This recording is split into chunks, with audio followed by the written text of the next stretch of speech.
శ్రీకృష్ణ పరబ్రహ్మణే నమః. శ్రీ గురుభ్యో నమః. శ్రీమద్భాగవత సంగ్రహము, పంచమ స్కందము. భరతుని వంశము, సప్తద్వీపాలు. భద్రాశ్వవర్షానికి ధర్ముని సుతుడైన భద్రశ్రవుడు అధిపతి. అక్కడి జనులు భగవానుని ప్రతిరూపమైన హయగ్రీవమూర్తిని ఆరాధిస్తారు. ఓం నమో భగవతే ధర్మాయ ఆత్మవిశోధనాయ నమః అని ధ్యానిస్తారు. హయగ్రీవుడు వేదాన్ని, ధర్మాన్ని ప్రవర్తింపజేస్తాడు. అంతఃకరణం శుద్ధి చేసి ప్రకృతి సంగాన్ని తొలగించి బ్రహ్మప్రాప్తిని కలిగిస్తాడు. హరివర్షము. ఇక్కడ ఉపాస్యమూర్తి నరసింహస్వామి. ప్రహ్లాదాది దైత్య దానవులు ప్రజలు కొలిచే ఇష్టదైవము ఈ స్వామి. ఓం నమో భగవతే నరసింహాయ నమః అని ధ్యానిస్తారు. కేతుమాల వర్షములో భగవానుడు కామదేవుడైన ప్రద్యుమ్న రూపంలో ఆరాధింపబడతాడు. సంవత్సరుడనే ప్రజాపతి యొక్క బిడ్డలు అక్కడ అధిపతులు. వీరును లక్ష్మీదేవి భగవానుని ప్రద్యుమ్న రూపంలో ఉపాసిస్తారు. ఆయన తన మాయామయమైన మానస రూపంలో వారి యొక్క ఇంద్రియ కామనలను తృప్తిపరుస్తాడు. రమ్యక వర్షానికి శ్రీహరి యొక్క మత్స్యరూపము ఆరాధ్య దేవత. మనువు అధిపతి. మనువు, అతని సంతతి వారు, ప్రజలు ఈ విధంగా ధ్యానిస్తారు. ఓం నమో భగవతే ముఖ్యతమాయ నమః. సత్వాయ ప్రాణాయ ఓజసే సహసే బలాయ మహామత్స్యాయ నమః. హిరణ్మయ వర్షములో శ్రీహరి యొక్క కూర్మరూపము ఆరాధింపబడుతుంది. ఆర్యముడు అధిపతి. ఉత్తర కురు వర్షములో శ్రీహరి యొక్క వరాహ రూపము ఆరాధింపబడుతుంది. భూదేవితో సహా అందరూ ఆ వరాహమూర్తిని సేవిస్తారు. కింపురుష వర్షములో భగవానుడైన శ్రీరామచంద్రుడు సీతాలక్ష్మణ సహితుడై ఆరాధింపబడతాడు. కింపురుషులతో కూడి పరమభాగవతుడైన హనుమానుడు అక్కడే ఉపాసిస్తుంటాడు. గంధర్వులు గానము చేస్తుండే శ్రీరామకథను హనుమంతుడు వింటూ రామనామం జపిస్తుంటాడు. భారతవర్షము. భగవానుడు నారాయణునిగా నరునితో కూడి బదరికాశ్రమంలో కల్పాంతం వరకు తపస్సు చేస్తుంటాడు. నారాయణుడే ఈ వర్షానికి అధిపతి, ఆరాధ్యుడు.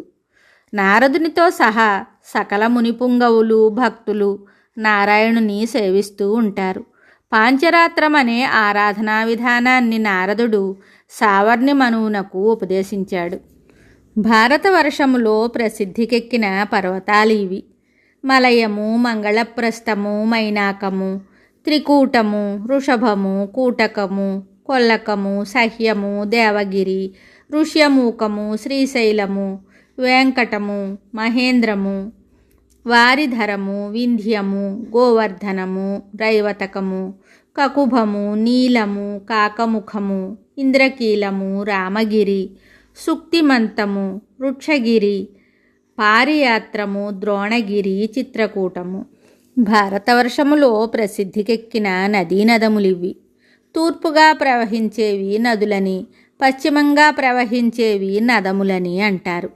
తామ్రపర్ణి, కృతమాల, వైహాయసి, కావేరి, వేణి, పయస్విని, శర్కరావర్త, తుంగభద్ర, కృష్ణవేణి, భీమరథి, గోదావరి, నిర్వింధ్య, తపతి, రేవ, సురస, నర్మద, చర్మణ్వతి, సింధు, శోణము, మహానది, వేదస్మృతి, ఋషికుల్య, త్రిసమ, కౌశికి, మందాకిని, యమున, సరస్వతి, దృషద్వతి, గోమతి, సరయు, భోగవతి, సప్తవతి, సుషోమ, శతధ్రువు, చంద్రభాగ, మరుధృధ, అసిక్ని, విశ్వ మొదలైనవి.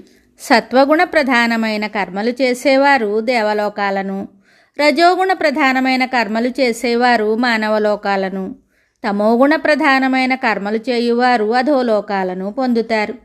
స్వధర్మాచరణం చేస్తూ వాసుదేవుని యందు భక్తి పెంచుకున్నవారు ఈ భారతవర్షంలో మోక్షం పొందగలరు. ఎలాంటి ప్రయోజనము ఆశించకుండా భగవంతుని ప్రేమిస్తే భక్తి ఏర్పడుతుంది. మోక్షము పొందడానికి అనువైన సాధన క్షేత్రము, పుణ్యభూమి అయినది భారతవర్షమే. ఇతర లోకాల్లో అంతులేని ఇంద్రియ భోగాలను కల్పాంతం వరకు అనుభవించిన వ్యర్థమే. పుణ్యము వ్యయమైపోగానే పునర్జన్మ తప్పదు. ఈ భారతవర్షంలో స్వల్పకాలం ఉన్నా చాలు. భక్తి ముక్తి సాధనలు చేసుకుంటూ శ్రీహరికి సర్వము సమర్పించి విష్ణుపదాన్ని పొందవచ్చు. శ్రీహరి భారతవర్షంలోనే అనేక అవతారాలు దాల్చి మానవులను తరింపజేశాడు. అపహరింపబడిన అశ్వమేధాశ్వాన్ని అన్వేషిస్తూ జంబూద్వీపములో సగరుని పుత్రులు అన్ని వైపులా భూమిని త్రవ్వివేసినప్పుడు 8 ఉపద్వీపాలు ఏర్పడ్డాయి.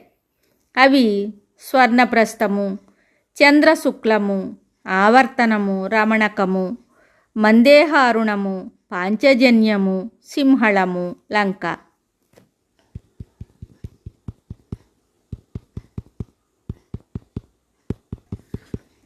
ప్లక్షద్వీపము సప్తద్వీప వర్ణన ఊహాతీతముగా ఉన్నది.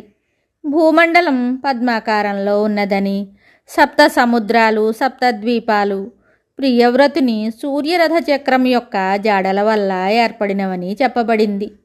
కనుక ఈ ద్వీపాలన్నీ ఒకే సమతల భూమట్టంపై ఉన్నట్లుగా కాకుండా ఒకదానిపై ఒకటి దొంతర్లుగాను, జంబూద్వీపము అట్టడుగున, పుష్కరద్వీపం శిఖరాన ఉన్నట్లుగాను భావించవలసి వస్తుంది. అన్ని ద్వీపాలకు పద్మకర్ణికలాగా మేరు పర్వతం 1,00,000 యోజనాల ఎత్తుగా ఉన్నది. దాని శిఖరం పైన బ్రహ్మదేవుని పట్టణమున్నది. జంబూద్వీపము 1,00,000 యోజనాల వైశాల్యము గలది. దాని చుట్టూ అంతే పరిమాణమున్న లవణ సముద్రము ఉన్నది.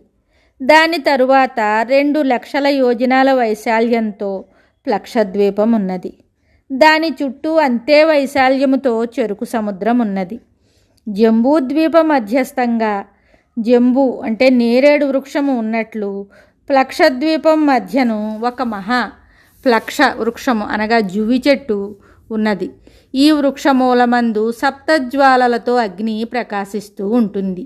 ఆ అగ్నియే ద్వీపానికి అధిపతి. ప్రియవ్రతుని పుత్రుడు ఇద్మజ్జిహుడు ఈ ద్వీపానికి రాజు. అతడు దీనిని 7గా విభజించి తన 7 కుమారులకు ఇచ్చి ఆ భూభాగాలకు వారి పేర్లని పెట్టాడు.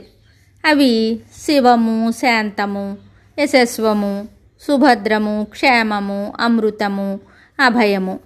ఆ వర్షాలకు సరిహద్దులుగా 7 పర్వతాలున్నవి. అవి మణికూటము, వజ్రకూటము, ఇంద్రసేనము, జ్యోతిష్మంతము, సుపర్ణము, హిరణ్యష్టీవము, మేఘమాల అనునవి. అలాగే 7 నదులున్నవి. అరుణ, శృమణ, అంగీరస, సావిత్రి, సుప్రభాత, ఋతంభర, సత్యంభర అనేవి సప్తనదులు. భారతవర్షంలోనున్న బ్రాహ్మణ, క్షత్రియ, వైశ్య, శూద్ర వర్ణస్థుల వలె ఈ ద్వీపంలో హంస, పతంగ, ఊర్ధ్వాయన, సత్వాంగ అనే వర్ణస్థులుంటారు. వీరి ఆయుర్దాయం 1000 సంవత్సరాలు. దేవతలై సౌందర్యవంతులై ఉంటారు. వారు సూర్యభగవానుని ఉపాసిస్తారు. మిగతా కథ తరువాయి భాగంలో తెలుసుకుందాము. శుభం.